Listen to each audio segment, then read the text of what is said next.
She's still just a gutter girl. She's probably here to shoplift what she can't afford. You have no idea who I am now. Nyla didn't fight back when he first grabbed her arm in the middle of the store.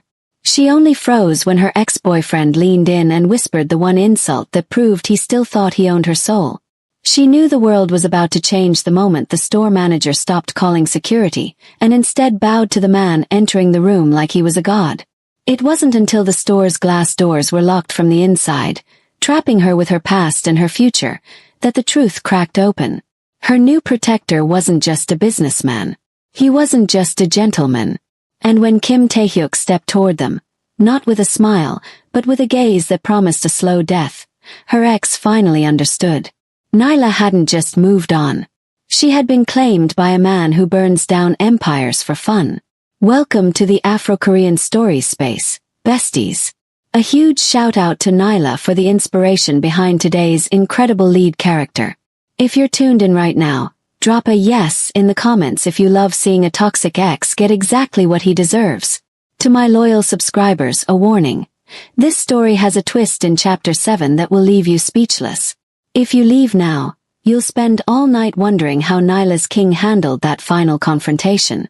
Drop a comment right now if you are ready to see the moment the mafia boss puts this man in his place.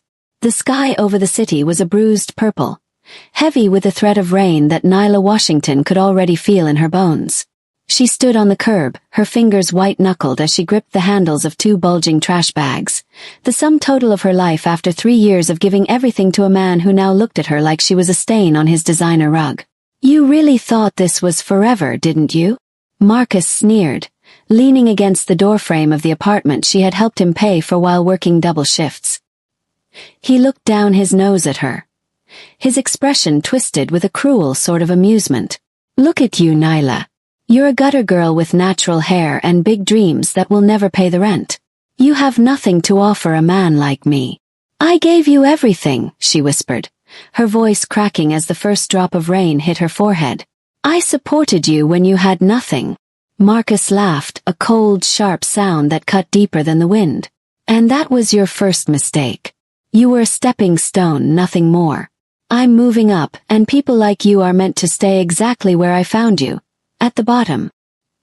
He stepped back and slammed the door, the click of the deadbolt echoing like a gunshot in the empty hallway.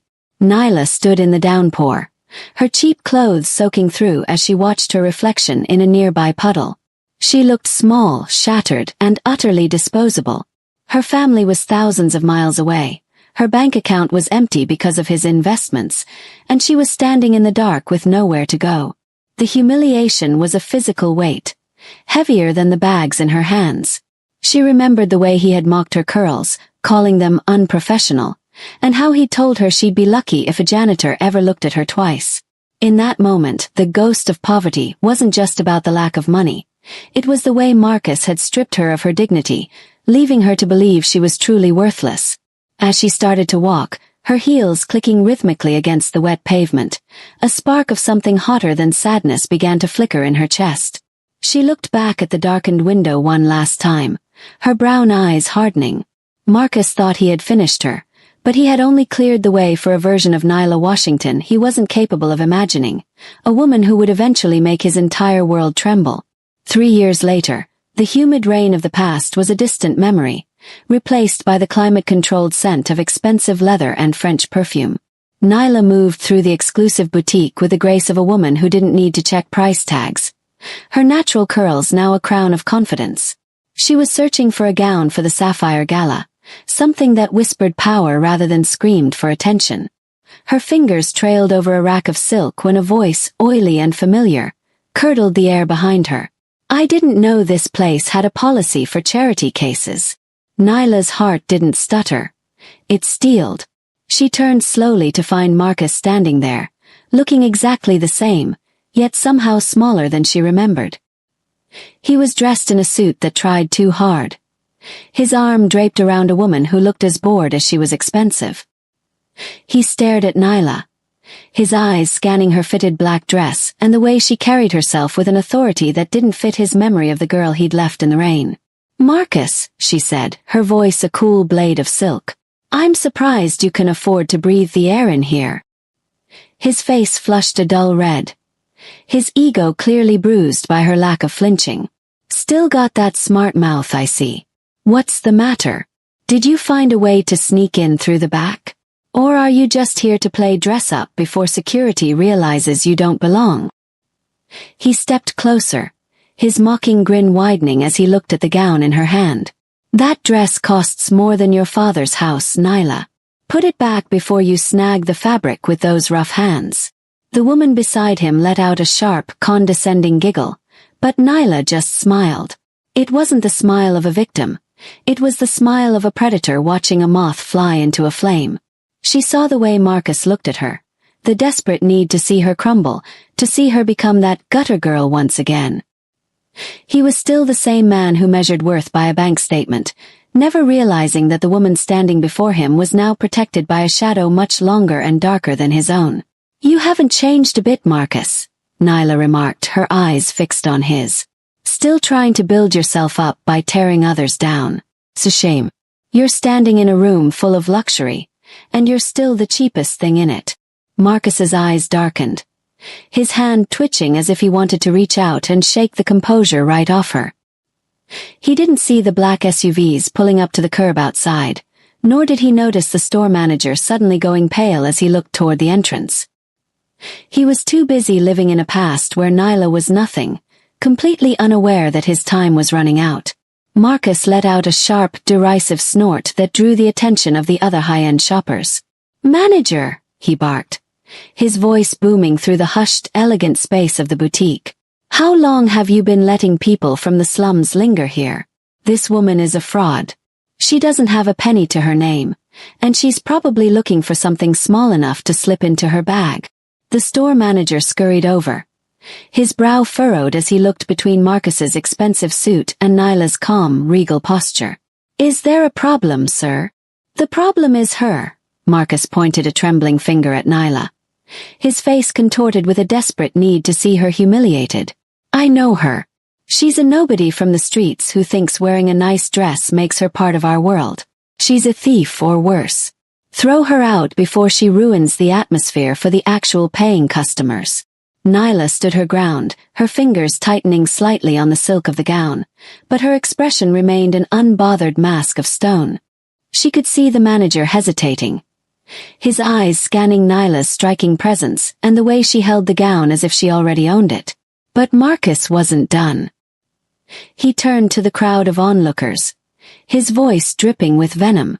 "She used to beg me for rent money, and now she's here acting like she can afford a 5-figure gown. It's a joke. Go on, Nyla, tell them. Tell them you're still that same girl I tossed out like trash." "I am that girl," Nyla said, her voice low and steady, carrying a weight that silenced the room. "But I'm also the woman who learned that a man's worth isn't measured by his shouting, Marcus. You're making a scene because you're terrified that I've outgrown the cage you built for me." "Enough," Marcus snapped, his ego finally snapping. He looked at the manager with an icy glare. "If she stays, I leave and I take my business, and the business of everyone I know with me. Choice is yours. Do you want a loyal client, or do you want to keep this charity case?" The manager looked at Nyla with a flicker of apology in his eyes, pressured by Marcus's perceived status. "Ma'am, perhaps it would be best if you—" He didn't finish the sentence. The heavy glass doors of the boutique suddenly hissed open, and the temperature in the room seemed to drop 10 degrees. The manager's words died in his throat as his gaze shifted toward the entrance, his face turning a ghostly shade of white. Marcus, still focused on his petty victory, didn't see the shadow falling over him. He was too busy reveling in the fact that he was finally about to see Nyla dragged through the dirt again, unaware that the true authority had just arrived. Marcus saw the manager's hesitation as a sign of weakness, and his rage, fueled by years of unchecked arrogance, finally boiled over. "Since nobody here has the guts to do their job, I'll do it myself," he spat, his face contorted into a mask of pure aggression. He reached out and clamped a hand around Nyla's forearm, his fingers digging into her skin with a strength meant to remind her of the nights she spent shivering on the curb. He began to pull, dragging her toward the heavy glass doors with a violent jerk that nearly threw her off balance. "You're leaving, Nyla," Marcus hissed, his voice a low, jagged edge of malice. "You don't get to stand here and act like you're better than me. You're going back to the gutter where you belong." He thought she would scream. He expected her to beg for him to stop just like she had 3 years ago. But Nyla didn't scream. She didn't struggle. Instead, she planted her heels into the plush carpet, her body becoming a solid, unyielding weight. "Let go of me, Marcus," she said, her voice dropping to a terrifyingly calm register that should have warned him. "You have no idea what I'm capable of now." Marcus only laughed, a frantic, desperate sound as he pulled harder, blinded by his own delusion of control. He was so consumed by the need to humiliate her that he didn't notice the sudden silence that had fallen over the boutique. He didn't see the shoppers backing away with looks of pure terror, nor did he hear the heavy rhythmic thud of polished boots against the marble floor. He was still dragging her, still convinced she was the girl with the trash bags, until a shadow fell over him that was so cold it felt like ice. The store's atmosphere shifted instantly, the air thickening with a predatory presence that made Marcus's grip suddenly feel small and pathetic. He felt a hand, as firm as iron and twice as cold, wrap around his wrist. "I believe the lady told you to let go," a deep voice rumbled, the perfect English carrying a slight, lethal Korean accent. Marcus froze, his heart hammering against his ribs as he slowly turned his head. He found himself looking up at a man who filled out a tailored black suit with a kind of muscular frame that spoke of violent discipline. Behind the man, 3 more figures in black suits moved in perfect, terrifying formation, locking the doors and cutting off any hope of escape. Marcus looked into the steel-gray eyes of Kim Tae-hyuk and realized, with a sickening jolt, that he wasn't looking at a businessman. He was looking at a predator who had just found someone touching his most prized acquisition. The store's own security guards, men who had been ready to follow Marcus's orders just moments ago, were shoved aside with a brutal, silent efficiency that left them gasping. They didn't even have time to reach for their radios before a wall of black-suited muscle replaced them. CO Jin Kyu led the formation, his face a mask of lethal professionalism as he and the other enforcers, Sung Jun and Dae Shik, moved with a synchronized purpose that signaled they weren't just bodyguards but hunters. They fanned out, their presence turning the boutique's luxury into a cold, tactical kill zone. Marcus's grip on Nyla's arm went slack, his fingers trembling as he realized he was suddenly surrounded by a squad of men who looked like they could dismantle the entire building with their bare hands. Jin Kyu stepped forward, his eyes never leaving Marcus's terrified face, his stance disciplined and alert. He didn't say a word. He didn't have to. The way he stood, inches from Marcus's personal space, radiated a dangerous loyalty that promised a violent end to anyone who dared to breathe the wrong way. Nyla didn't move. She stood at the center of the iron circle they had created, her chin lifted, her natural curls catching the light of the chandeliers as she watched the color drain from Marcus's face. The store manager, seeing the coordination and the sheer power of the men who now controlled his entrance, backed away until he hit the counter, his hands raised in a silent plea for mercy. The shoppers who had been whispering moments ago were now paralyzed, trapped behind a wall of steel that had turned an afternoon of shopping into a display of absolute dominance. Jin Kyu reached out, his gloved hand moving with a slow, agonizing deliberation to brush Marcus's hand away from Nyla's sleeve, as if Marcus were nothing more than a piece of filth that had dared to touch a diamond. The message was clear. The woman Marcus had tried to drag out of the store like trash was now under the protection of a force that moved with a terrifying level of purpose. The gutter girl was gone, and in her place stood a woman guarded by kings who were waiting for a single nod to end Marcus's world. The wall of steel parted with surgical precision, and Kim Tae-hyuk stepped through. The temperature in the store didn't just drop, it died. He moved with a heavy, predatory grace, his tailored black suit absorbing the light of the overhead chandeliers. Every eye in the boutique was fixed on him, but Tae-hyuk's gaze was a singular, lethal laser focused entirely on the man trembling in front of Nyla. Marcus looked like a ghost, his bravado having evaporated into a cold sweat. He stood frozen, his hand still hovering in the air where he had just been gripping Nyla's arm. Taehyuk stopped inches away, his presence so overwhelming that Marcus actually stumbled back a step. The mafia boss didn't look at the expensive clothes or the cowering manager. His eyes dropped to Nyla's forearm, where the faint, reddening marks of Marcus's fingers were beginning to bloom against her skin. A terrifying silence stretched through the room, broken only by the sound of Marcus's ragged breathing. Taehyuk's expression didn't explode into rage. Instead, it hardened into something far more dangerous, a cold, calculated stillness. It was the look of a man deciding exactly how much a person's life was worth once they had touched something that belonged to him. "You have a very firm grip," Taehyuk said, his voice a low, melodic rumble that sent a shiver of pure ice down Marcus's spine. He spoke the English words perfectly, but the underlying threat was universal. "I wonder, do you use that same strength when you are begging for your life?" He reached out, his movements slow and deliberate, and adjusted the lapel of Marcus's suit jacket. The gesture was deceptively gentle, yet Marcus looked as though a gun were pressed against his forehead. Taehyuk's eyes finally flicked up to meet his, and for the first time in his life, Marcus understood what true power looked like. It wasn't loud, and it didn't need to shout. It was the man who owned the air you were breathing. "She told you to let go," Taehyuk whispered, leaning in just enough so that only Marcus could hear the jagged edge in his voice. "In my world we don't give second warnings. You looked at her and saw a girl you could break. I look at her and see the only reason you are still standing on two legs." Taehyuk turned his head slightly toward Nyla, his features softening by a fraction of a degree, not out of kindness but out of a dark, fierce possession.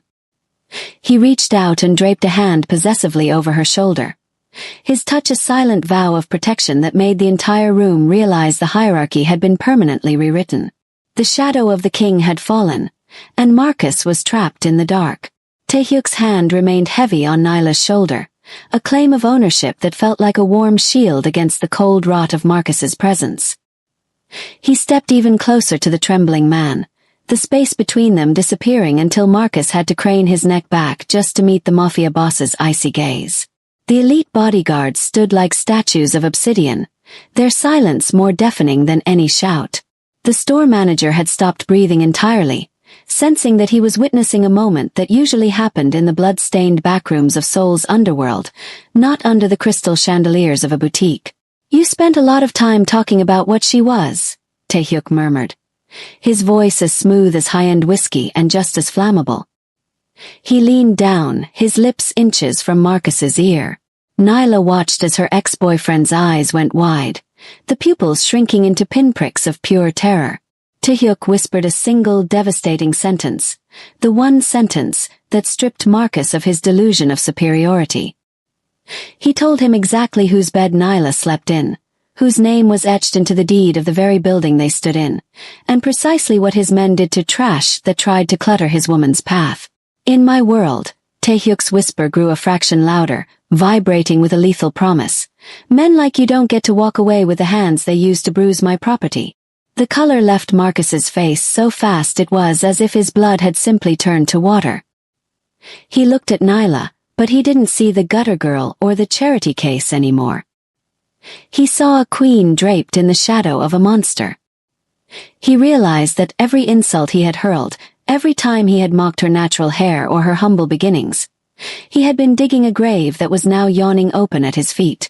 Taehyuk pulled back, a ghost of a smirk playing on his lips as he saw Marcus's knees begin to buckle. The power dynamic hadn't just shifted, it had been incinerated. Nyla felt a strange, soaring sense of peace. The man who had once shattered her world with a slammed door was now being undone by a single breath from the man who had rebuilt it. "Now," Taehyuk said, turning his attention to the cowering manager without taking his eyes off Marcus. "I believe there was a gown my lady was interested in. Pack it, along with everything else she touched, and ensure this person is escorted to the curb, just like the trash he claims to know so well." The manager didn't just nod. He bowed so low his forehead nearly hit the counter. Marcus looked like he wanted to beg, but his throat had constricted with fear, leaving him silent as the bodyguard stepped forward to fulfill the boss's command. The realization didn't hit Marcus like a slap. It hit him like a slow-moving freight train. As the bodyguards moved in, their formations tight and their eyes devoid of any human empathy, Marcus looked past Taehyuk toward the street.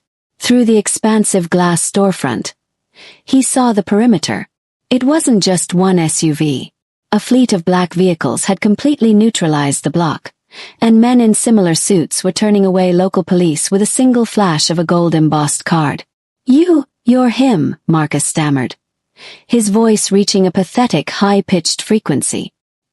He had heard the whispers in the high-stakes lounges of the city about the Iron Dragon, a man whose influence started in the ports of Incheon, bled through the financial districts of London, and ended in the private villas of Johannesburg. The Kim Syndicate. "I thought you were a myth." Taehyuk didn't bother to confirm his identity. A king doesn't need to introduce himself to a peasant. Instead, he watched with a bored, clinical interest as Marcus's knees finally gave way. The man who had once stood over Nyla on a rainy curb was now a heap of trembling fabric on a marble floor. Marcus looked at Nyla, his eyes darting to her designer heels, realizing that the woman he had called a charity case was now the high priestess of an empire that spanned 3 countries. "Nyla, please," Marcus gasped, his pride finally dissolving into the bitter bile of survival. "We have history. I didn't know. I was joking." Nyla looked down at him, her expression one of profound disappointment rather than anger. "That's the difference between us, Marcus. When I had nothing, I still had my dignity.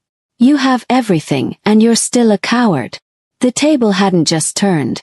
It had been flipped and shattered. The power Marcus thought he held, his mid-tier corporate job, his leased luxury car, his ability to bully those he deemed lesser, was a grain of sand compared to the mountain Nyla now stood upon. She wasn't just wealthy. She was protected by a man who could erase Marcus's entire existence with a flick of his wrist. Taehyuk signaled to Han Dae-shik, the largest of the enforcers. "He's boring me. Take him to the alley. Explain to him that my woman's name is never to cross his lips again. Not in a joke, not in a memory, not even in a prayer." As Dae-shik grabbed Marcus by the collar and began to drag him toward the rear exit, the sound of Marcus's frantic begging echoed through the silent boutique. Nyla didn't flinch. She simply turned her back on her past, her eyes meeting Taehyuk's with a silent, mutual understanding. The girl who was sold for rent was gone. The woman who belonged to the boss was just getting started. The screams of Marcus fading into the back of the store were quickly drowned out by the silent, heavy respect of the room. Nyla didn't look back, she didn't need to. The woman who had once stood in the rain with trash bags had finally shed that skin, leaving it on the floor along with her ex-boyfriend's dignity. The store manager stood frozen, holding the wrapped gown like a holy relic. His head bowed so low he was nearly doubled over as Taehyuk's lead enforcer, Jean Q, took the package with a curt, terrifying nod. Taehyuk turned to Nyla, his cold features softening just enough to let her see the fire burning beneath his disciplined exterior. He didn't ask if she was okay, he knew she was. He simply offered his arm, his dark eyes searching hers for a moment of hesitation that he didn't find. Nyla placed her hand on his sleeve, the fine wool of his suit a stark contrast to the memory of the cheap polyester Marcus had used to drag her. As they walked toward the entrance, the wall of steel parted once more. The elite bodyguards fell into formation behind them, their boots echoing in a rhythmic, militaristic heartbeat against the marble. Nyla caught her reflection in the towering gold-rimmed mirrors of the boutique. She saw a woman with natural voluminous curls framing a face of unshakable confidence, a striking presence that commanded the air around her. She wasn't just a guest in this world. She was its new center of gravity. Stepping out into the sunlight, the fleet of black SUVs stood waiting, their engines humming like resting predators. The crowd that had gathered on the sidewalk parted in a wave of hushed awe and fear. Nyla felt the weight of the city not as a burden but as a playground. Marcus had been right about one thing. She was never meant for his world. But he was too small to realize it was because she had been destined for a throne. Taehyuk handed her into the back of the lead vehicle, his hand lingering on hers. "The gala is waiting, Nyla," he murmured, his voice a low promise of the power yet to come. And the world is waiting to see who you really are. As the door clicked shut, sealing out the noise of the common streets, Nyla looked out the tinted window. She realized then that she was never poor. She had simply been in transition, surviving the winter of her life until her king arrived to help her burn the past to the ground. The car pulled away, leaving the store and Marcus behind forever, as the new Queen of Soul began her reign. This concludes our story, besties. Nyla finally got the justice she deserved.